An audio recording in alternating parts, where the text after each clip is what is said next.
સલામ દોસ્તો, આ અમારી સમગ્ર ટીમ છે. કારણ કે કોઈ પણ કાર્ય કરવું જોઈએ તો એની માટે તમારી પાસે ટીમ હોવી જરૂર છે.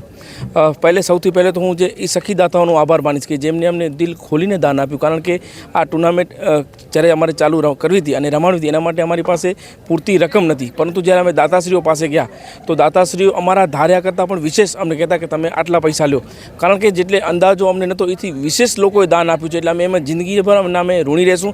અને આજે અમારા આયોજનને ચાર ચાંદ લગાવવા માટે કહેવાય છે કે મોર એના પીછાથી રળિયામણું લાગે, એના માટે એ તમામ આગેવાનો આજે અહીં આવ્યા અને એમના થકી જ ટુર્નામેન્ટ સારી લાગી અને અમારી આ ટુર્નામેન્ટ સફળ થશે તો એ સખી દાતાઓ થકી જ સફળ થશે. અને અમારી જે સમગ્ર ટીમ છે આપ જોઈ રહેશો કે છેલ્લા 20 દિવસથી મહેનત કરે છે.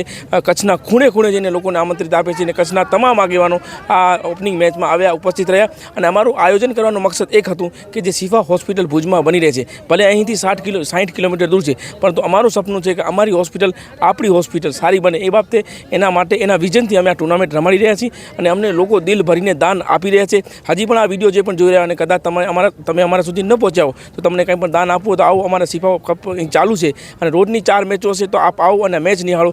અમારી આ સમગ્ર ટીમ ખૂબ તૈયારી અને ખૂબ મહેનત કરી છે. તો પહેલે તો હું આ તમામ ટીમને ખૂબ અભિનંદન કરું છું. અને 2018 બાદ 2025માં જ્યારે શિફા કપ ટુર્નામેન્ટ રમાઈ રહી છે ત્યારે આશા રાખું છું કે આનાથી પણ વિશેષ હવે જે આવશે આયોજન અમે કરશું એવી અમને આશા છે.